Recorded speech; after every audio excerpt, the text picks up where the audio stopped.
Hello and welcome to this webinar. My name is Marcia Grant from Agpt, General Practice Education and Training, and I manage the selection and assessment process for Agpt. I also have with me my Senior Program Officer, Yasmin Olive, who manages the application process. So today, it's wonderful, by the way, to have the opportunity to speak with you. Today, what we've been asked to cover is the training that we offer as a company, the application process, and to provide any tips that we can give you along the way. So please feel free to ask us questions and things as we go through.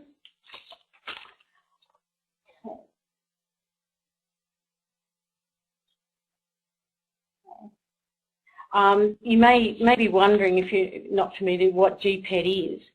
It's a not-for-profit company owned by the Australian government, and it has one shareholder, that's the Minister for Health at the federal level.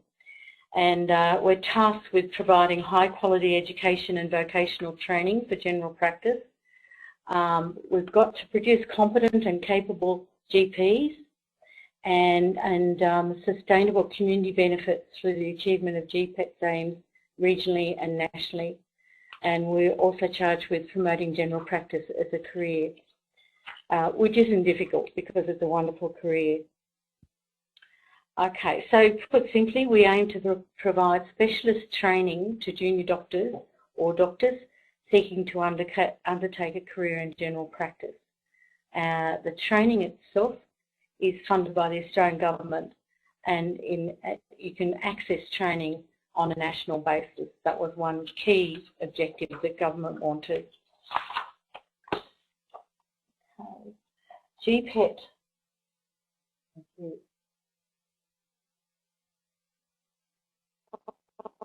We're just having trouble with the slide. Won't be a minute. Okay.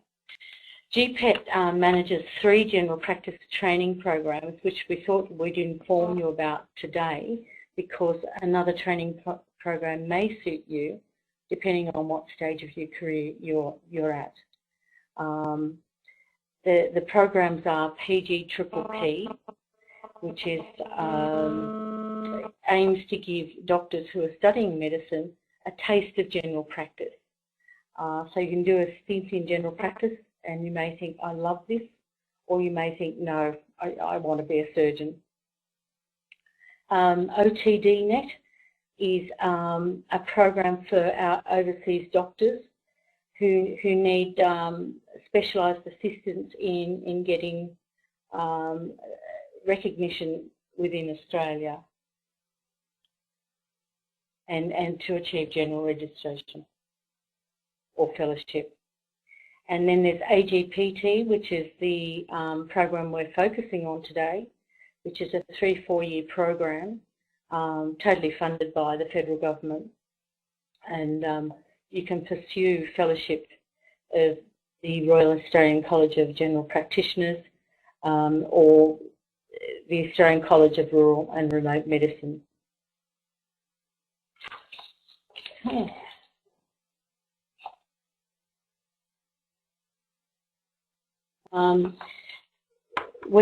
The world is looking at Australia and how we train general practitioners, so that's one important thing you need to know. It's an apprenticeship-based training model. You learn with experienced general practitioners, in accredited teaching hospitals and practices. You also direct your own learning. You're offered many face-to-face educational activities and in-practice education. And you decide when you feel you're ready, and so does your training provider when you feel you're ready to pursue specialist general practitioner registration. Okay.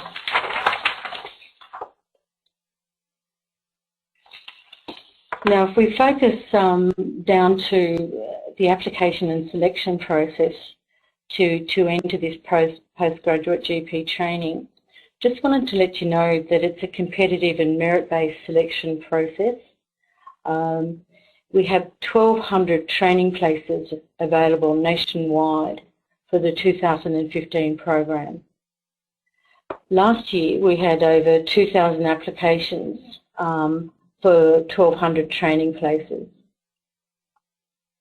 So I guess a key message today is please only apply if you're keen on being a general practitioner, and don't forget joint applications are welcome. Okay.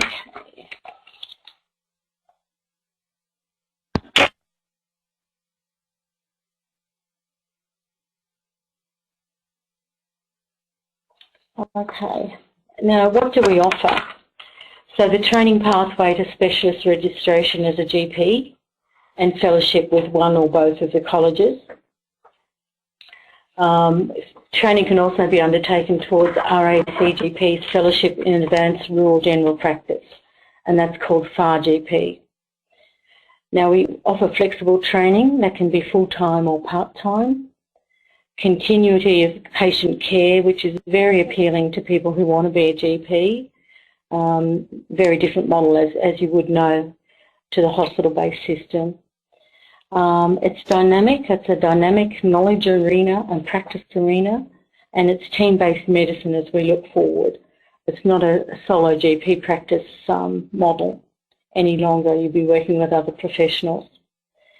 Personalised learning programs, networking opportunities right across the nation, varied clinical work, population-based public health, extended skills training, academic posts, which is a term where you can do research training, education and other training activities.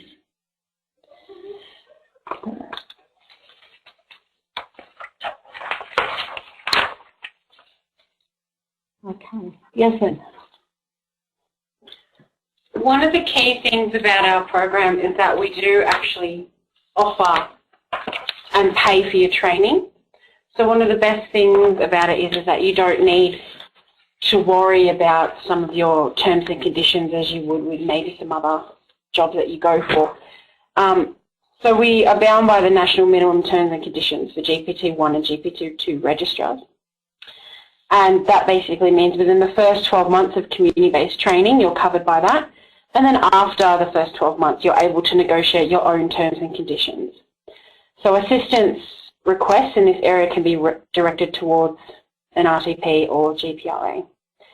Some incentives that we do offer, they usually consist of around 3 components: the registrar component, the RTP component, and the rural relocation incentive grant.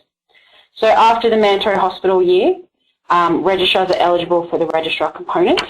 Any more information that you might like to get on remuneration and incentives, please visit Rural Health Australia website or read the 2015 applicant guide.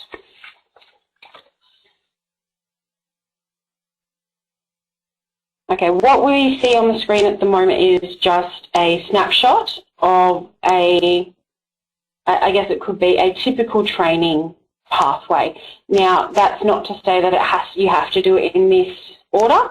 It can be chopped and changed depending on what you discuss between your RTP and yourself. So fellowship timeframes are usually a 3 to 4 year commitment, we ask. If you're looking for fellowship with the RACGP, it's usually 3 years with an extra option of a 4th year, which will get you FAR-GP. And then ACRM, so fellowship with ACRM is 4 years. You can cut those timeframes down with recognition of prior learning. So instead of, as you can see, year 1 is usually hospital training time, that you can bypass that completely and go straight into your core GP training. So your commencement of training you have to start in January or February 2015, so next year. But we do have part-time provisions and there is flexibility of leave from training. However, they are strictly governed, so you'd have to have a look at our website for further information. And we do let some registrars have concurrent outside training outside of the AGPT program as well. So one of the main questions that we do get quite frequently is, what are the training requirements? So AGPT registrars are required to participate in a range of educational activities, and then you'll regularly receive feedback on your progress as well. So hospital rotations are one of the main questions that we do get asked. So there are two types of rotations. One is the PGY rotations that you'll do to achieve your general registration, which is medicine, surgery and emergency. And the second, which is PGY2 or later, are college-required rotations. So as you can see, there are different requirements for RACGP and ACRM, but both still require paediatrics. Alternatives are available, but you must speak to your preferred RTP or the state censor at one of the colleges. Now, as these rotations are set by the college, the AGPT selection team, which is us, is unable to provide specific information about whether your previous experience is sufficient. So you'll have to go directly to the relevant college or preferred regional training provider. On the AGPT program, there are two pathways that doctors can elect to train on. So we have the general pathway and the rural pathway. So the general pathway is undertaken in RA 1 to 5 areas. Now, a full list of RA areas can be found on the Dr. Connect website, which should be on the bottom of the screen there. On the general pathway, you must also fulfill a 12-month training obligation. Details of that can be found on the GPET website. And you can undertake both RACGP or ACRM fellowships. These pathways dictate your training location only, not your future career track. So the general pathway, one of the key differences between the general and the rural is the general pathway includes major cities as they are RA1 area. Now the rural pathway is undertaken in RA 2 to 5 areas, and again you can always undertake either fellowship with ACRM or RACGP. But it does not include major cities or metropolitan areas. So if you just click on the link down the bottom, you'll be able to have a detailed list of all the RA areas within Australia.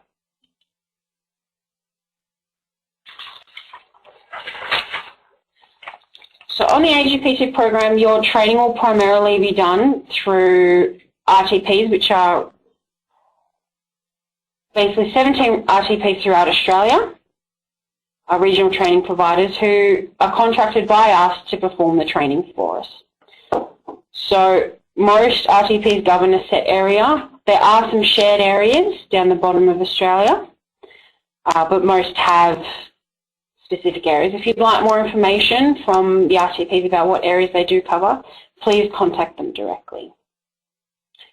For application purposes, applicants must nominate up to 4 RTPs that they are willing to train with. Now you must be willing to undertake your entire training with one of those RTPs, as transfers between RTPs are heavily regulated and they're never a guarantee. So our key message here is only to nominate RTPs you're willing to train with and, if applicable, relocate for. On a side note, your training locations, hospitals and practice placements are managed by the RTPs. So it's not an idea of when you do start GP training that you'll be able to dictate where you go. That will all be done in consultation with your RTP. Mark?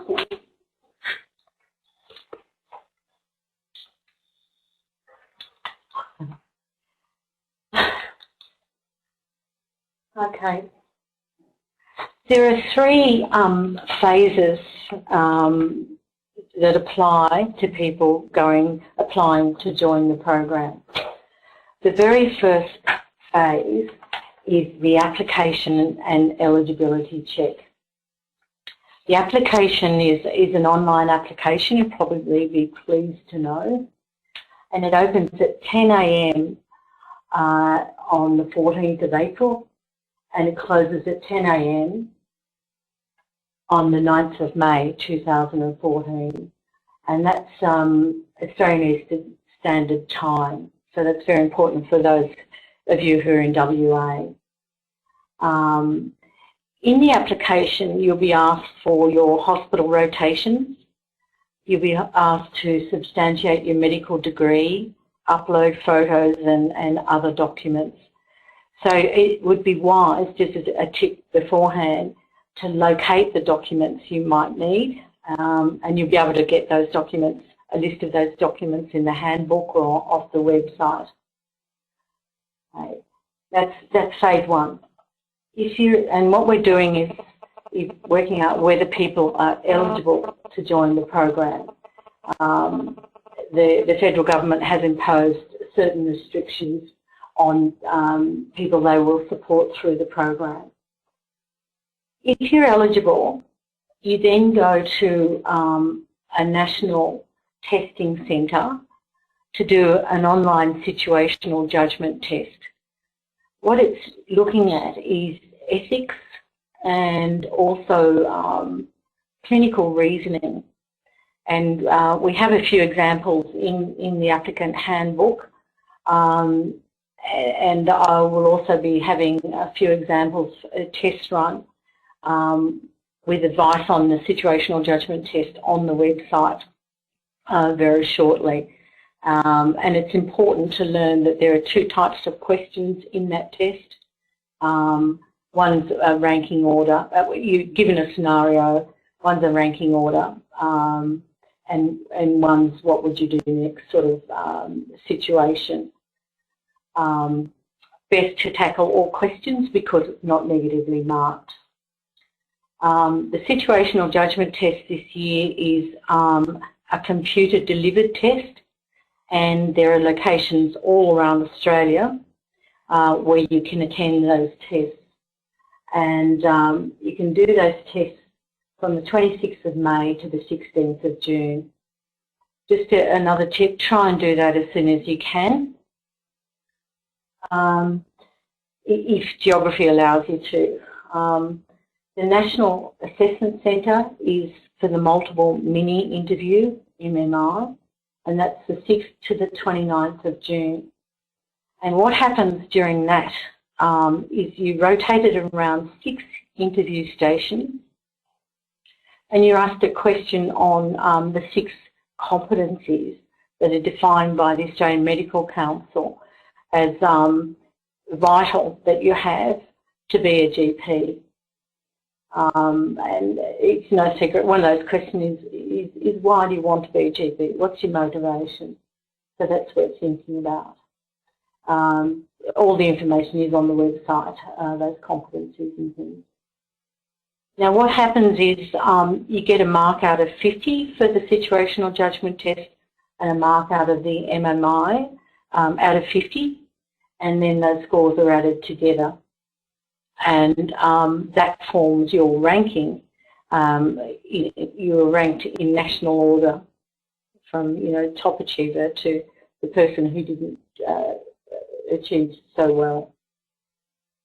Okay. And you're advised of all this along the way. And you're notified of your score. And you have 7 days to change your RTP preference during that time, because what you can do is look up the system and see what scores people have in the line that you're in. So, for example, if you wanted to train with GP Synergy, you'd be able to see how many people are before you, have listed that as a preference, and what their scores are. So you can then work out whether it's feasible to stay with GP Synergy as an option or to change your options in terms of a training provider or a pathway. So you can change your preference then. And then the third phase is you're actually shortlisted to each RTP, Regional Training Provider. And the regional training providers either accept you on your score, or they may conduct a short phone interview with you, or they may call you in to interview. All of them have different procedures to follow. But the main thing they're looking at is how would you operate in their areas, say it's a rural area, what do you know about the area, and how are you going to survive in that area and settle. So that's important to keep in mind. Now, if we go back to step 1, which is eligibility. Eligibility is based on 4 main criteria. Citizenship, so we'll have to change that slide. Primary medical qualification, medical registration, and other training programs. Okay. Other training programs means you mustn't already be enrolled in the program, or other vocational training programs that conflict with Agpt training. So you might be training in emergency or something, and you just have to look at the demands on your time to work out if that's a feasible option to pursue both options or not. Okay, now Yasmin will walk you through the self-assessment eligibility guide, and where it gets complex is mainly for our overseas people, so she'll walk you through that.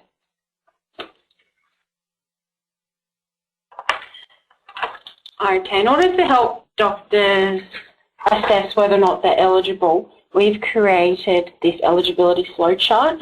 Now, as you can see here, that they have got the 4 main categories, so citizenship, primary medical qualification, medical registration, and other training programs. So because we are a wholly funded government program, we can only accept and deem applicants eligible if they have Australian or New Zealand permanent residency or citizenship. Now, unfortunately, the final date for you to get that is the 9th of May 2014. So if, unfortunately, you don't have citizenship or permanent residency by that date, then you might not be eligible for the program. Now, we do take applicants who have primary medical qualifications from Australia, New Zealand and overseas. If you are an overseas trained doctor, you will need to fulfil all the components of the Australian Medical Council and have received your certificate from them in order to be found eligible as well. In terms of medical registration, we do expect applicants to have or expect to have full general medical registration without conditions or undertakings by the commencement of the training year. So that's January and at the latest very early February 2015. And if you are currently enrolled in any other specialist vocational training program, please give us a call and then we can step you through what will need to be done in regards to your eligibility on that. This flowchart is available on the website, on the GPET website, so please go there and have a look and then you'll be able to just follow the steps and determine your eligibility from there.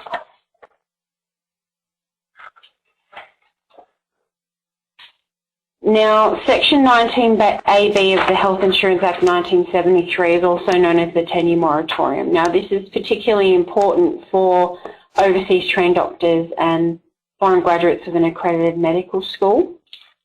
If you are unsure about your category of when to apply, don't worry, as we do have a simple flowchart for you to follow that is also available on our website and in the application form.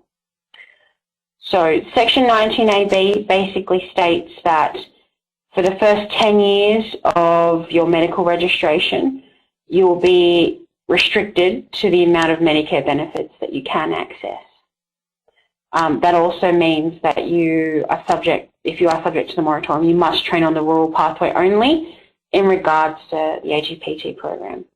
Now, this is not set by GPET or by the Agpt selection team.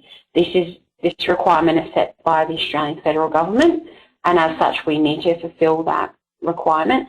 So if you are subject, then unfortunately, you won't be able to train in major cities. This is a flowchart that we also have available on our website where you can easily determine if you are subject to 19AB or not. So you can just simply follow it down if you're a doctor who is trained overseas or not in New Zealand, and your medical registration dates and so on and so forth. Okay. So as Marcia was discussing earlier, there are 3 stages that we generally go through. So stage 1 is the application and eligibility check. So for us, what we do is once we receive your application, we will assess your eligibility. Now, we won't be able to give a definitive answer to whether or not you're eligible before we actually have your application. And you will also give us your initial RTP preferences. So for this stage, we do encourage that you contact RTPs that you're interested in and discuss options and determine if they are an appropriate preference for you, just so you can see what's out there as well. Now, if you're found eligible, you will go to stage 2, where you'll attend both assessments, so that's the situational judgment test and the multiple mini-interviews. Marcia did go through what an SJT and an MMI are. Now, there are practice questions available. These are on the GPET website and in the 2015 applicant guide. Unfortunately, those are the only practice questions that we do have. We are not aware of any other training programs or anything that run through how the assessment will go. So all that we can give you is available on our website. So after you go to those 2 assessments, you'll receive a total AGPT selection score. Now, as both of these scores make up 50% of your total selection score, you'll need to obviously attend both. So as they're held at separate times and dates, if you can only attend one and not the other, then unfortunately your application can go no further. From that, once you receive your total AGPT selection score, you do have the opportunity to change your RTP preferences if you would like, and further information on this stage is available in the 2015 applicant guide, which will give you a detailed step through of what you could do in this instance. If you are successful in being shortlisted, then you'll go on to stage 3. Now, stage 3 is dealt primarily by the RTPs, which are once again are regional training providers. So they may offer you a training position straight on based on your total AGPT selection score, or they might contact your referees or ask you to come in for a face-to-face interview or a Skype interview. They have their own requirements for this stage. So it's best if you talk to your preferred RTP for more detail on that. If you do get an offer of training, you do have 7 days to accept or decline that offer. And then if you do accept it, then you'll be on the program from then. And you'll commence your training in January or February. Okay. So medical students, what to do now? So we've just got some tips that may help some applicants depending on what stage they're at of their career. So for medical students, we do encourage you to read the 2015 AGPT handbook, which is available on the GPET website. Also have a look at joining General Practice Students Network, GPSN, or speak to a GPSN ambassador at your university. GPSN is a national student-run program using a peer-to-peer marketing model that seeks to foster interest in general practice and promote it as a specialty of choice. They do run quite a few career events, networking sessions and seminars, so please have a look at their website. They can give you some more information as well. Apply for the GPSN First Wave Scholarship, which is a GP placement. And we would really encourage people to apply for PGPP once you get into the hospital. We do view PGPP as a try before you buy type of program, because basically it gives you your first taste of what working as a GP will be like. It can be done while you're in the hospitals, and you can apply through it through our website or through an RTP. And even if you decide that GP isn't the program for you, it can give you a great insight into the important role that GPs do play and how we make a huge difference in the ongoing health management of a patient, especially outside of the hospitals.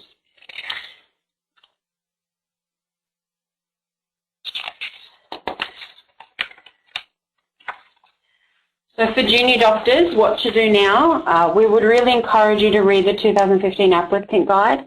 Now the applicant guide is different from the handbook because it's a comprehensive and detailed guide which goes through our entire application process from start to finish and what you'll need to go through. So it's a great document. It is available on the GPET website, and we really do encourage all applicants to have a read of that as well.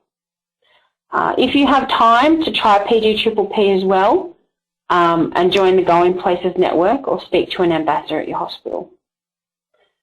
It might be a good idea to start looking at your eligibility and your tenure moratorium status. As I said before, a lot of those flowcharts are available on the GPET website for you to download and look at. And then we ask that you do collate your supporting documents. Because we get so many applications, it is really in your advantage if you do have all your documents collected before the application period opens. So it's just as easy as you filling out the form and uploading them. Now, a full list of those documents is in the 2015 Agpt applicant guide, and it will also depend on your applicant category to what documents you'll need to provide. And always apply between the application open windows, which is 10 a.m. Eastern Standard Time on the 14th of April till 10 a.m. Eastern Standard Time on the 9th of May. And unfortunately, those are hard dates, so that's the only time we can receive applications between those times. Marcia. Check. Okay, we thought, as I mentioned previously, we would provide some tips for the AGP selection process, tips that will help you navigate the process. The first one is to establish your eligibility using the charts on the website or in the handbook. Gather your supporting documents before applications open is a really good tip as well, so you don't waste 2 weeks trying to locate your documents for, in your mother's garage down in Tassie.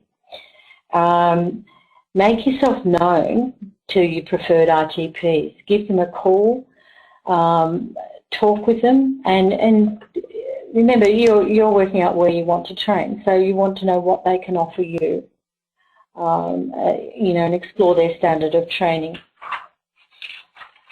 Also, work out where, what areas the RTP's covered in terms of geography. You can nominate, and a previous slide was incorrect, you can nominate up to 4 preferred regional training providers in the application form. You don't have to nominate 4, but it's helpful if you do. Decide on the pathway. Now, this is all before you apply. Decide on the pathway you wish to train in or have to train in, and that is general or rural. Organise leave. I know it's difficult in the hospital system, but organise leave and other commitments around the online SJT and MMI dates. You'll notice on the timeline we've got a crossover time between those 2 events, the SJT and MMI, in case you're travelling long distances and you want to do the two in the same day. Okay. Okay, and sort of apply as soon as you can, because then you have a choice of dates and registration for the MMI and SJT, because they're booked on a first come first served basis, and you'll be able to see that through the portal that we've got for you. But yeah, apply as soon as possible, which I've said. Read about the situational judgment test and the MMIs. Clarify why you want to be a GP in your own mind. Go to the Agpt hospital-based information seminars. Don't wait to the last minute to apply. It's better to do it calmly and methodically before the time is running out. And read the new applicants pages on the website or in the handbook. Key messages we wanted to reinforce today is there are 1,200 training places for the program next year. for the program in 2016.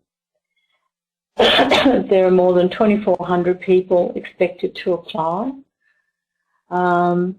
Training places are available on a 50-50 basis, general and rural, although that's changed a little bit in the last week. We will have more rural places than general places.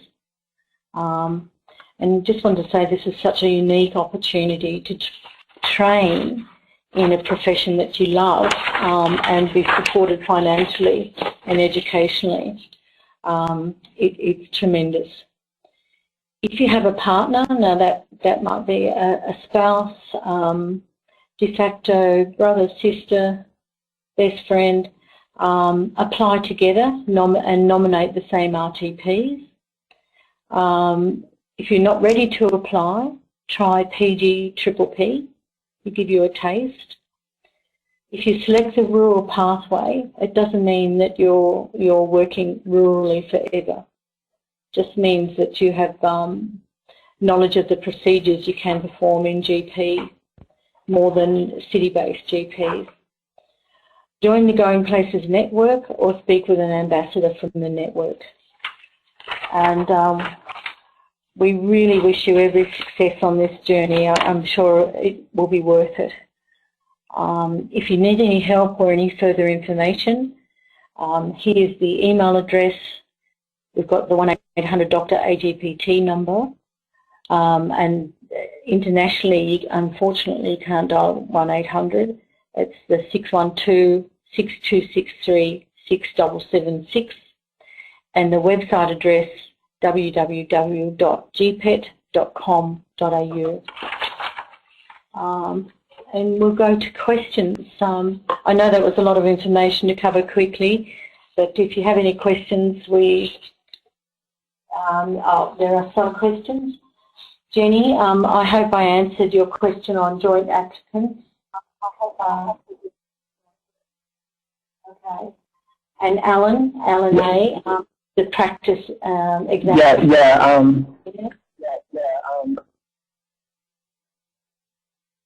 Yeah, I think joint application was if your partner wants it, correct? That's right. Yeah, or you have a relationship of some kind. Okay. That's fine. Yeah.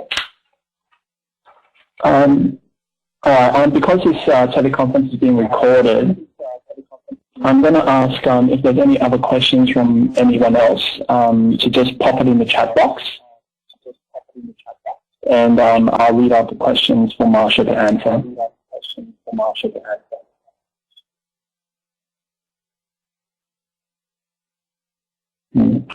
Okay, Marsha, I personally have a question. Yes.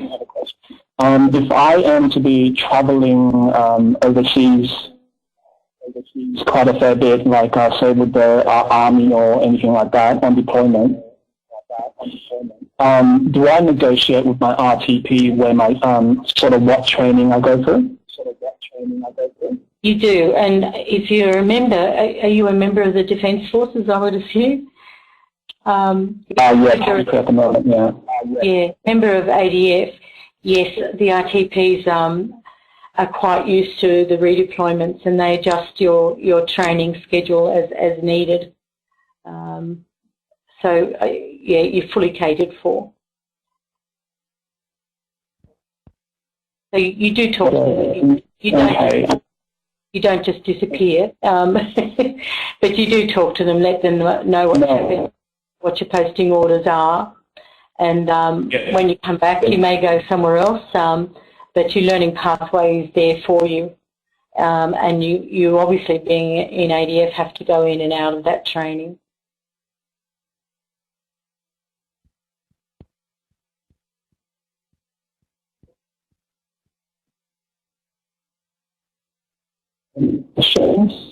Alan?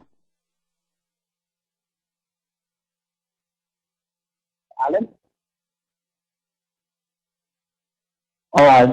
Thank you very much for your time, Marsha. This teleconference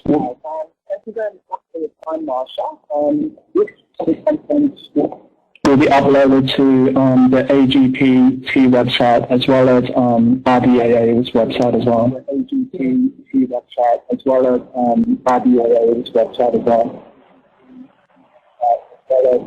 RDAA's website as well.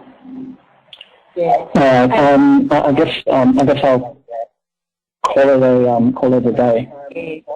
And just a plug, there will be a video on the situational judgment test, and it covers booking in to taking the test and some test examples. So we're working very hard to get that video completed right now, and that'll be on the GPET website as well. Okay. Well, thank you very much, everyone. Thank you very much, Marsha. Yeah. Okay. Thank you very much. Thank you very much, Marsha.